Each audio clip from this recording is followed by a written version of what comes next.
So first of all जो है question समझते हैं। क्वेश्चन आई थिंक आपको क्लियर होगा कि एक एरे मिलेगा एन साइज का और एक एक्स का वैल्यू, और हमें जो है बूलियन रिटर्न करना है, ट्रू या फॉल्स में जो है हमें एक वैल्यू देना है कि वो नंबर हमारे एरे के अंदर है या नहीं। एक एग्जांपल लेते हैं, समझते हैं कि हमारा अप्रोच क्या होगा और देन जो है कोड की तरफ बढ़ेंगे। लेट्स एज्यूम कि मेरे पास जो एरे हैं उसके जो एलिमेंट है वो 1 2 3 5 7, हमें ये एक एरे मिलेगा यूजर से और एक हमें x का वैल्यू मिलेगा। लेट्स एज्यूम कि जो हमें x का वैल्यू मिला है वो 5 है। अब हमें ये बताना है कि ये जो 5 है वो हमारे इस एरे के अंदर जो है या नहीं। यहाँ पे आप देख रहे हो कि ये 5 जो है हमारे इस एरे के अंदर है। सो हमारा जो आंसर होगा इस केस में वो हमारा ट्रू होगा। अगर एलिमेंट मिल जाता है तो ट्रू और नहीं मिलता है तो फॉल्स। आई नो कि आप इसे जो है फॉर लूप से कर सकते हैं, लेकिन हमें अभी फ़िलहाल रिकर्जन सीखना है। तो हम इसे रिकर्जिव वे में सोचेंगे कि रिकर्जन के मदद से कैसे इस क्वेश्चन को सॉल्व कर सकते हैं। सो किसी भी रिकर्जन के प्रॉब्लम में हमें कुछ पॉइंट जो है ध्यान देना होता है, जो कि हमने हर एक वीडियो में बताया है। सो क्या करना होता है रिकर्जन में कि कोई भी एक प्रॉब्लम है तो उसको जो है हम दो पार्टों में डिवाइड करते हैं। और जैसे आपको यहाँ पे एक एरे मिला है, इसमें आपको नंबर फाइंड करना है, तो क्या करोगे आप जो है इसको दो पार्टों में डिवाइड करोगे। एक पार्ट का काम जो है आप खुद करो और दूसरे पार्ट का काम जो है आप बोलोगे कि रिकर्जन से करवाओगे, मतलब रिकर्जन से जो है उसका आंसर मंगाओगे। सो यहाँ पे क्या करना है, एक पार्ट पे हम काम करेंगे और दूसरे पार्ट पे जो है रिकर्जन को करवाएंगे। सो रिकर्जन को मैं क्या कहूँगा, या तो पहले मैं खुद काम कर लूँ या पहले जो है रिकर्जन को मैं करवा लूँ। दोनों काम में से जो है एक पहले आप कर सकते हैं या एक पहले रिकर्जन से करवा सकते हो। तो यहाँ पे मैं कह रहा हूँ कि पहले मैं अपना काम चेक करूँगा, मैं पहले अपना काम कर लूँगा और अगर हमारा अपने काम से अगर आंसर निकल जा रहा है तो ठीक है, अगर नहीं निकल रहा है तो उस केस में हम रिकर्जन को बोलेंगे कि आप जो है इसका आंसर निकाल के दो, और रिकर्जन जो हमें आंसर निकाल के देंगे वही हमारा फाइनल आंसर हो जाएगा। कहने का क्या मतलब, जो हमारा जीरो इंडेक्स, यहाँ पर मैं इंडेक्सेस कर लेता हूँ इसका 0 1 2 3 4, हमारे पास 5 लेंथ का जो एरे है। सो मैं क्या करूँगा कि जीरो इंडेक्स पे जो वैल्यू है, जीरो इंडेक्स पे इस पर मैं खुद काम करूँगा, इस पर मैं खुद चेक करूँगा क्या जो मेरे पास x का वैल्यू वो इसके इक्वल है। अगर इक्वल है तो हम यहाँ से जो है ट्रू रिटर्न कर देंगे, क्योंकि हमें बस बूलियन वैल्यू रिटर्न करना है। अगर फाइंड होता है तो ट्रू, नहीं तो फॉल्स। सो जीरो इंडेक्स पर अगर हमें मिल गया तो हम ट्रू कर देंगे। अगर हमें अपने से आंसर नहीं मिला, अगर मेरे को खुद से आंसर नहीं मिला, तो रिकर्जन को बोलेंगे कि भैया आप जो है हमें आंसर ला के दो। और रिकर्जन किसका आंसर ला के देगा हमें, तो रिकर्जन 1 इंडेक्स से लेके 4 इंडेक्स के बीच में चेक करेगा कि इसके अंदर जो है हमारा कोई वैल्यू है जो कि x के इक्वल है। अगर है तो रिकर्जन हमें ट्रू रिटर्न करेगा, अगर नहीं है तो रिकर्जन हमें फॉल्स रिटर्न करेगा। अब कैसे करेगा रिकर्जन काम, ये फिलहाल हमें अभी नहीं सोचना। कभी भी रिकर्जन के कोड में हमें पहले ये नहीं पता करना चाहिए कि रिकर्जन आखिर काम कैसे कर रहा है। पहले हम जो है अप्रोच देखेंगे और देन जो है कोड लिखेंगे, और आफ्टर दैट जो है हम अपने कोड को जो है एक बार छोटे से टेस्ट केस के लिए ड्राई रन करेंगे। तो आई थिंक आपको और भी चीज़ें क्लियर हो सकता है कि कैसे रिकर्जन काम कर रहा है। सो हम जो है छोटे से पार्ट पे हम काम कर रहे हैं। छोटा सा पार्ट क्या है मेरा, ये फर्स्ट इंडेक्स पे मैं चेक करूँगा क्या मेरा जो है वो x के इक्वल है। अगर इक्वल है तो पहले ही आंसर मिल गया, हमें आगे चेक करने की ज़रूरत नहीं है एरे के अंदर। सो अगर यहाँ पे ट्रू आता है, अगर इक्वल है तो ट्रू रिटर्न करेंगे। अगर इक्वल नहीं है तो हम क्या करेंगे कि रिकर्जन से काम कराएंगे। रिकर्जन में मेरा काम क्या है, फर्स्ट इंडेक्स से लेके 4th तक हम बोलेंगे कि इसमें से जो है आप आंसर ला के दो। अगर आंसर ट्रू आता है तो हमारा आंसर ओवरऑल ट्रू होगा, और अगर हमारा आंसर रिकर्जन फॉल्स रिटर्न करता है तो ओवरऑल जो है मेरा आंसर फॉल्स होगा। फॉल्स क्यों होगा, क्योंकि मैंने खुद के लिए खुद से पहले से चेक कर रखा है कि मेरे पास जो है x का वैल्यू स्टोर नहीं है, x के इक्वल ऐसा कोई वैल्यू नहीं है। सो जो रिकर्जन का आंसर होगा वही मेरा आंसर होगा। तो आई थिंक ये चीज़ें जो है क्लियर होगा। और रिकर्जन में एक और चीज़ होता है जो कि हमारा होता है बेस केस। कभी भी हम रिकर्जन के क्वेश्चन के बारे में सोचते हैं तो दो काम तो फिक्स है, एक छोटे से पार्ट में कन्वर्ट करना उस प्रॉब्लम को, एक पार्ट में हम काम करेंगे, दूसरे पे रिकर्जन को कहेंगे, और तीसरा जो हमारा इंपॉर्टेंट चीज़ होता है वो है हमारा बेस केस। कभी भी रिकर्जन के प्रॉब्लम में आपको बेस केस जो है खुद से सोचना होता है कि क्या बेस केस होने वाला है। सो इस क्वेश्चन के लिए अगर आप ध्यान से देखोगे तो हमारा आई थिंक बेस केस क्या होगा, इस क्वेश्चन में हम क्या कर रहे हैं, स्टार्ट इंडेक्स को बार बार हम चेंज करेंगे। जब रिकर्जन कॉल लगाएंगे तो हमारा जो है स्टार्ट इंडेक्स, फिलहाल मेरे पास स्टार्ट इंडेक्स जो है हम रिकर्जन को बोल रहे हैं कि 1 से चेक करो, उसके बाद जो है रिकर्जन 2 से चेक करेगा, 3 से। जब हम ड्राई रन करेंगे तो चीज़ें क्लियर होगा। सो जब हमारा जो है 4, अगर हमारा स्टार्ट इंडेक्स जो है एरे के लेंथ तक चला जाएगा तो उन केसेस में हम कहेंगे कि हमारे पास कोई आंसर नहीं है, मतलब कि x का वैल्यू हमारे पास है नहीं। सो बेस केस को जो है आपको खुद से सोचना होता है, और कैसे ये आप पता करोगे, तो जितना नंबर ऑफ क्वेश्चन आप प्रैक्टिस करोगे तो आपको बेस केस जो है पता चलते जाएगा। इन एरे मैक्सिमम केस में जो है हमारा एरे का लेंथ या तो 0 हो या एरे का लेंथ जो है स्टार्ट इंडेक्स के इक्वल आ जाए, तो उन केसेस में हमारा जो है बेस केस बनता है। रिकर्जन के अंदर अगर आपको कोई प्रॉब्लम मिलता है एरे का, तो इसमें 2 मैक्सिमम जो है बेस केस हमारा बनता है, एक लेंथ 0 हो, और अगर स्टार्ट इंडेक्स अगर आप ले रहे हो, स्टार्ट इंडेक्स और इन इंडेक्स का कंसेप्ट आता है, तो वो हमारा लेंथ के इक्वल हो जाए। सो ये हमारा जो है बेस केस होने वाला है। सबसे पहले हम कोड लिखते हैं और देन जो है हम चलेंगे अपने ड्राई रन की ओर। सो यहाँ पे आ चुका हूँ मैं अपने इक्लिप्स पे, और यहाँ पे एक हमने ऑलरेडी से क्लास क्रिएट कर रखा है चेक नंबर इन एरे के नाम से, और इसके अंदर जो है हमने वाइड मैन के अंदर स्कैनर ले रखा है, इंटीजर का वैल्यू ले रहा हूँ, कितने लेंथ का हमें एक्चुअल में एरे बनाना है वो, और देन जो है एक एरे हम बिल्ड कर रहे हैं जिसका वैल्यू हमें यूजर प्रोवाइड करेगा, और एक हम एक्स का वैल्यू ले रहे हैं लाइन नंबर 19 के अंदर। और उसके बाद जो चेक नंबर नाम का एक जो है हमारा फंक्शन है जिसको हम कॉल लगा रहे हैं। बेसिकली यहाँ पे सोल्यूशन डॉट नहीं आएगा, डायरेक्ट जो है चेक नंबर, इस फंक्शन को हम कॉल लगा रहे हैं और इसके अंदर जो है हम अपना वैल्यू पास कर रहे हैं, मतलब आर्गूमेंट पास कर रहे हैं, क्या आप पास कर रहे हैं। तो एक जो है हमारा एरे जो कि हमें इनपुट देगा, मतलब यूजर प्रोवाइड करेगा, और साथ में जो हमें एक्स का वैल्यू मिलेगा वो हम एज अ आर्गूमेंट पास कर रहे हैं। और यहाँ पे चेक नंबर का रिटर्न टाइप जो है हमारा बूलियन है। बूलियन क्यों? क्योंकि हमें ये बताना है कि एक्स का वैल्यू हमारे एरे के अंदर है या नहीं।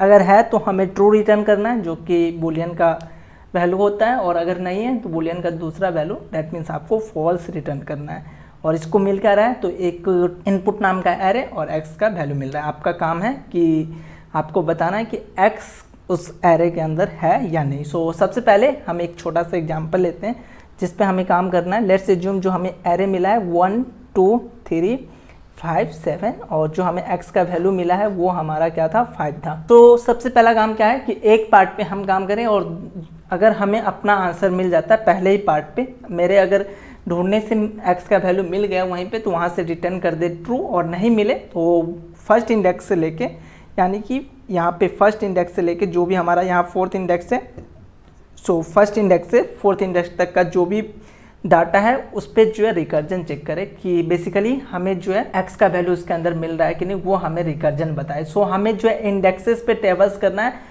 और इंडेक्सेस पे आप कैसे टेबल्स करोगे, तो इसके लिए आपके पास जो है स्टार्ट इंडेक्स या इंड इंडेक्स जो होना चाहिए। स्टार्ट इंडेक्स अगर होगा तो आपको पता चलेगा, इंड इंडेक्स तो हमें पता है कि हमेशा जो है एर डॉट लेंथ, मतलब कि इनपुट डॉट लेंथ तक जो है हम जाएंगे। तो फर्स्ट टाइम में जो है हम रिकर्जन को बोलेंगे कि आप जो है यहाँ से यहाँ तक का, मतलब फर्स्ट इंडेक्स से फोर्थ इंडेक्स तक जो है हमारा वैल्यू चेक करें। उसके बाद रिकर्जन जो है सेकेंड इंडेक्स से फोर्थ तक चेक करेगा, और देन जो है सो ऑन जो है करेगा। तो इसके लिए हमें जो है स्टार्ट इंडेक्स पता होना चाहिए। स्टार्ट इंडेक्स क्यों? क्योंकि हम बार बार जो है अपना वैल्यू चेंज कर रहे हैं, हमें एरे के हर एक इंडेक्सेस पे जाके अपना चेक लगाना पड़ेगा। सो हमें क्या करना होगा कि हम इसमें जो है, जो हमें चेक नंबर नाम का जो फंक्शन मिला है, इसमें हम चेंज तो कर नहीं सकते, तो इसके लिए हम एक हेल्पर फंक्शन बनाएंगे। हेल्पर फंक्शन का काम क्या होगा कि वो चेक नंबर जो फंक्शन है इसको मतलब मदद करे अपना आंसर कैलकुलेट करने में। सो हमारा जो हेल्पर फंक्शन होगा उसका भी रिटर्न टाइप क्या होगा, बूलियन होगा। सो बूलियन चेक नंबर, और इसका नाम जो चेक नंबर हेल्पर डाल देता हूँ। सो चेक नंबर हेल्पर को क्या क्या चीज़ें मिलेगा, मतलब कि इसे रन करने के लिए क्या क्या चीज़ चाहिए। तो एक तो हमें जो है एरे तो चाहिए ही चाहिए जो कि इनपुट एरे है, साथ में हमें एक्स का वैल्यू भी चाहिए जो कि हमें यूज़र प्रोवाइड कर रहा है, और साथ में हमें एक चीज़ और चाहिए जो कि मेरा है स्टार्ट इंडेक्स। स्टार्ट इंडेक्स मतलब कि हम एरे में जो है बार बार जाके चेक करेंगे। सो इसके लिए हमें जो है स्टार्ट इंडेक्स चाहिए। जब हम आई थिंक ड्राई रन करेंगे तो आपको ये पता चल जाएगा कि ये स्टार्ट इंडेक्स हमें क्यों चाहिए। और जो हमें चेक नंबर हेल्पर जो वैल्यू रिटर्न करेगा, ट्रू या फॉल्स जो भी रिटर्न करे वही मेरा आंसर होगा। सो चेक नंबर के अंदर जो हम उस फंक्शन को कॉल कर रहे हैं चेक नंबर हेल्पर को, और वो हमें जो रिटर्न करेगा डायरेक्ट हम जो है उसको एज अ आंसर हम रिटर्न कर देंगे। सो चेक नंबर हेल्पर, और इसको क्या क्या चीज़ें जो है चाहिए, तो एक तो इनपुट एरे जो है जो चाहिए, उसके बाद हमें एक्स चाहिए, और साथ में एक चीज़ और चाहिए जो कि मेरा है स्टार्ट इंडेक्स। सबसे पहला जो हमारा स्टार्ट इंडेक्स होगा, जब हम स्टार्ट करेंगे तो स्टार्ट इंडेक्स मेरा जो है 0 को लाइक करेगा। सो फर्स्ट टाइम में जो है हमारा 0 होगा। सो हम यहाँ से पास कर रहे हैं इसको 0, और यहाँ पे इनपुट एरे जो है हम पास कर रहे हैं। कुछ इस तरीके से जो है हम एरे पास कर सकते हैं। तो आई थिंक ये चीज़ें जो है क्लियर होगा कि इसमें हम क्या कर रहे हैं, चेक नंबर के अंदर जो है चेक नंबर हेल्पर फंक्शन को कॉल लगा रहे हैं, और इसके अंदर जो है हम इनपुट नाम का एक जो हमें एरे मिला है वो हम पास करें, एक्स का वैल्यू पास करें, और स्टार्ट इंडेक्स जो कि मेरा 0 से स्टार्ट होगा वो हम पास करें। सबसे पहले चेक नंबर हेल्पर के अंदर बेस केस लिखेंगे। बेस केस क्या था, मैंने बताया था कि अगर मेरा स्टार्ट इंडेक्स जो है इनपुट डॉट लेंथ, मतलब कि जो एरे का लेंथ है वहाँ पे लाइक कर जाए तो हमारा आंसर जो है कैलकुलेट नहीं होगा, फॉल्स होगा। Equal to input dot length, अगर इनपुट के लेंथ तक आ जाए तो हमारा आंसर, मतलब कि एरे में कोई भी ऐसा एलिमेंट नहीं है जो कि एक्स के इक्वल हो, सो हम यहाँ से रिटर्न कर देंगे फॉल्स डायरेक्ट। उसके बाद सबसे पहला काम है रिकर्जन में, सबसे पहला काम मैं खुद करूँगा। सबसे पहले मैं चेक करूँगा 0 इंडेक्स, और 0 इंडेक्स वो फिलहाल मेरा क्या है, तो वो है मेरा स्टार्ट इंडेक्स। स्टार्ट इंडेक्स पे चेक करूँगा क्या if input at start index पे अगर मेरे पास x का वैल्यू है, इनपुट एट स्टार्ट इंडेक्स के अंदर जो वैल्यू है वो अगर x के इक्वल है, तो उन केसेस में जो है आप डायरेक्ट क्या करो, रिटर्न करो। क्या रिटर्न करोगे, ट्रू। अगर ऐसा है तो आप जो है डायरेक्ट रिटर्न कर दो ट्रू, मतलब 0 इंडेक्स या स्टार्ट इंडेक्स। जब हम फर्स्ट टाइम स्टार्ट करेंगे तो स्टार्ट इंडेक्स 0 को लाई होगा, और 0 इंडेक्स पे जो वैल्यू है उसको हम चेक कर रहे हैं एक्स के इक्वल, अगर वो है तो ट्रू रिटर्न करें। अगर ऐसा नहीं है, मतलब कि जो आपने 0 इंडेक्स पे वैल्यू चेक करा वो एक्स के इक्वल नहीं है,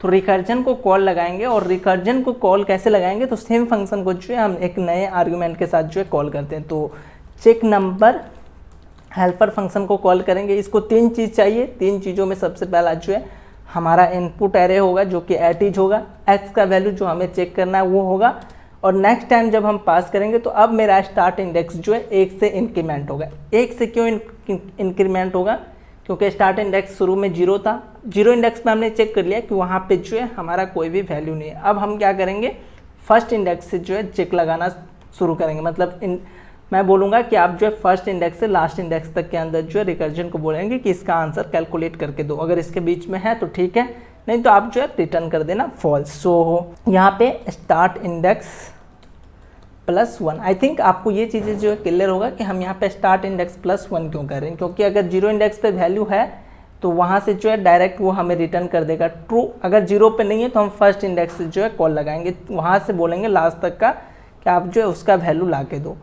और अगर ये वैल्यू हमें रिटर्न करता है ट्रू तो हमारा आंसर ट्रू होगा, और अगर हम ये हमें रिटर्न करता है फॉल्स तो हमारा आंसर जो है फॉल्स होगा। सो डायरेक्ट जो है यहाँ से मैं रिटर्न करूँगा कि जो हमें रिकर्जन ला के आंसर देगा वही मेरा जो है वैल्यू होगा। तो आई थिंक ये कोड जो है आपको क्लियर होगा। जब हम ड्राई रन करेंगे तो चीज़ें और भी क्लियर हो जाएगी। उनसे पहले इसको रन करते हैं और देखते हैं कि ये मेरा रिक्वायर्ड आंसर दे रहा है या नहीं। सो सबसे पहले जो है यहाँ पे आप देखोगे void main के अंदर सबसे पहले हम नंबर ऑफ लेंथ ले रहे हैं n, जो कि एरे का लेंथ है। तो यहाँ पे 5th लेंथ का हमें एरे बनाना था और उसके एलिमेंट को हमें देना होगा। सो 1 2 3 5 7 ये एलिमेंट है। उसके बाद हमें x का वैल्यू देना है जो कि 5 है, जो कि इसके अंदर है, तो हमारा आंसर ट्रू आने वाला है। तो आई थिंक जो है कोड आपको थोड़ा बहुत क्लियर होगा। जस्ट हम जो है जो हमारा चेक नंबर हेल्पर फंक्शन है इसको बस कट करते हैं और एक छोटे से एरे के लिए देखते हैं कि मेरा आंसर कैसे काम करेगा, रिकर्जन बेसिकली कैसे काम करता है वो देखते हैं। सो आई थिंक ये चीज़ें जो है आपको विजुअल होगी। सो सबसे पहले जब हम इसको कॉल लगाएंगे तो उस समय मान के चलो आपके पास जो एरे मिला है वो 1 2 3 और 5, बस एक छोटा सी एरे लेते हैं और हमें इसमें फाइंड क्या करना है, हमें फाइंड करना है कि इसके अंदर 5 है या कि नहीं। सो एक्स का वैल्यू जो है मेरे पास 5 है। सो जब हम फर्स्ट टाइम इसको कॉल लगाएंगे तो इसमें एक चीज़ और हम इसको प्रोवाइड कर रहे होंगे जो कि मेरा जो है एरे तो होगा ही, जो कि ये एरे है। उसके बाद एक्स का वैल्यू 5 और साथ में हमें स्टार्ट इंडेक्स जो है देना है, जो कि स्टार्ट इंडेक्स एस आई मैं यहाँ पे लिख दे रहा हूँ, जो कि मेरा स्टार्टिंग में 0 हम पास कर रहे हैं। सो स्टार्ट इंडेक्स 0 सबसे पहले चेक करेगा start index equal to input dot length. S i 0 जो है इनपुट डॉट लेंथ के इक्वल नहीं है। सो ये फॉल्स यहाँ से, मतलब इसको ये एग्जीक्यूट नहीं करेगा, ये लाइन नंबर इस पे आएगा। यहाँ पे इफ़ का कंडीशन चेक करेगा क्या input at start index, input at start index मेरा क्या है 0 है। सो स्टार्ट इंडेक्स पे जो वैल्यू है ये 1, इस पे जो वैल्यू है क्या वो मेरे x के इक्वल है, 1 जो है हमारे x के इक्वल नहीं है। सो ये इसके अंदर भी एग्जीक्यूट नहीं होगा, ये डायरेक्ट जो इस लाइन के अंदर आएगा। और यहाँ पे हम क्या करें कि इसी फंक्शन को चेक नंबर हेल्पर को हम कॉल लगा रहे हैं और कॉल के अंदर जो हम एक नया सेम एरे पास कर रहे हैं विद द न्यू वैल्यू, जो कि मेरा स्टार्ट इंडेक्स जो है अब 1 पे लाई करेगा। अब मेरे पास जो स्टार्ट इंडेक्स है, मैं आपको कुछ इस तरीके से इसको बताना चाहता हूँ। ये हमारे पास पहले एरे था, ये एक सेम एरे को क्या करेगा, एक नए वैल्यू के साथ जो है कॉल लगाएगा। इस एरे में वैल्यू हमारा सब कुछ सेम होगा, लेकिन इसमें जो है स्टार्ट इंडेक्स अब मेरा चेंज हो जाएगा। एक्स अभी भी मेरे पास 5 है, अब स्टार्ट इंडेक्स इसके लिए मेरा क्या होगा 1 हो जाएगा, क्योंकि यहाँ पे हम स्टार्ट इंडेक्स को 1 से इंक्रीमेंट करें। अब स्टार्ट इंडेक्स जो है मेरा अब इसको लाइक करेगा। फिर से ये लाइन नंबर यहाँ से एग्जीक्यूट करना चेक करेगा क्या स्टार्ट इंडेक्स जो है हमारा इनपुट डॉट लेंथ के इक्वल है। सो स्टार्ट इंडेक्स नहीं है, सो ये इस लाइन के अंदर एग्जीक्यूट नहीं होगा। यहाँ पे चेक करेगा इनपुट एट स्टार्ट इंडेक्स, मतलब कि 2 जो हमारे 5 के इक्वल है नहीं है, सो हम डायरेक्ट जो है नीचे आएंगे।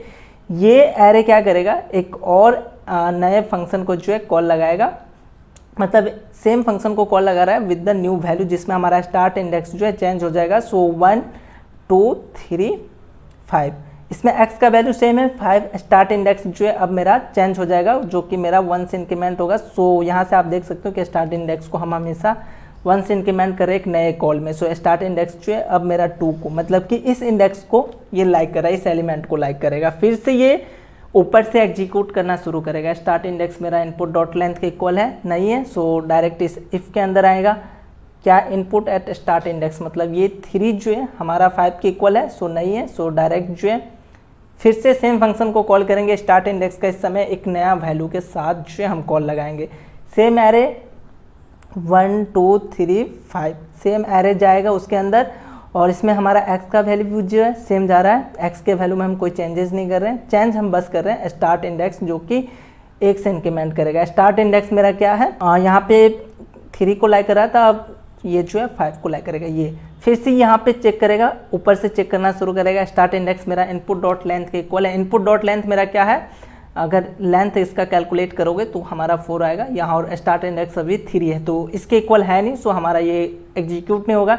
चेक करेगा क्या input at start index equal to x, मतलब कि यहाँ पे 5 के इक्वल है हमारा x, हाँ है। सो यहाँ से हम क्या कर रहे हैं, रिटर्न कर रहे हैं ट्रू। सो ये अब आगे एग्जीक्यूट ना होके ये क्या करेगा, यहाँ से रिटर्न करेगा ट्रू। और रिटर्न किसको करेगा, तो जो जिससे भी कॉल आया था, इस फंक्शन को जिसने भी कॉल लगाया था वहाँ उसको जो है ये अपना वैल्यू रिटर्न करेगा ट्रू। सो इसको किसने कॉल लगाया था, तो इसको जो है इससे ऊपर वाला जिसका स्टार्ट इंडेक्स 2 था उसने इसको कॉल लगाया था। सो ये अपने से ऊपर वाले को रिटर्न करेगा ट्रू। जब यहाँ से ट्रू आया तो ये अपने से ऊपर वाले को बोलेगा कि हाँ मेरे पास जो है x का वैल्यू है, जो आपने x का वैल्यू प्रोवाइड करा है वो है। सो ये ऊपर वाले को भी ट्रू रिटर्न करेगा, और इसके ऊपर वाले को भी ये जो है ट्रू रिटर्न करेगा, और सो ऑन जो है इस फंक्शन को जिसने भी कॉल लगाया था, जहाँ से भी कॉल आया था, उसको भी जो है ये रिटर्न करेगा ट्रू। सो इस तरीके से जो है रिकर्जन काम करता है। इसमें एक स्टेज जो है तब तक कंप्लीट नहीं होगा जब तक कि उसके नीचे वाले स्टेज का जो है आंसर हमें ना मिल जाए। लेट्स अज्यूम कि यहाँ पे आपको जो है 6 होता, तो इन केसेस में क्या करते हैं कि हमारा जो एक और फंक्शन कॉल होता नीचे जाता 1 2 3 और 6, और इस समय जो है इसका स्टार्ट इंडेक्स जो है मेरा वो क्या लाई करेगा, 4 को लाई करेगा। चेक करेगा क्या इनपुट डॉट लेंथ जो है हमारा स्टार्ट इंडेक्स के इक्वल है। सो 4 जो है 4 के इक्वल है। सो यहाँ से जो है हमें रिटर्न करना है फॉल्स। सो हम अपने से ऊपर वाले को रिटर्न करेंगे फॉल्स, ये अपने से ऊपर वाले को रिटर्न करेगा फॉल्स, ये अपने से ऊपर वाले को रिटर्न करेगा फॉल्स, और ये अपने से ऊपर वाले को रिटर्न करेगा फॉल्स। फॉल्स कहने का क्या मतलब कि मेरे अंदर x का कोई वैल्यू नहीं है। सो इस तरीके से जो है हमारा काम होगा। तो आई थिंक ये कोड जो है क्लियर होगा, और इसका जो भी कोड वगैरह होगा वो आपको एज अ PDF नीचे डिस्क्रिप्शन में मिल रहा होगा, वहाँ से जाके जो है चेकआउट कर सकते हैं। बाकी हमें दीजिए थोड़ा सा समय, हम मिलते हैं नेक्स्ट वीडियो में बहुत ही जल्द।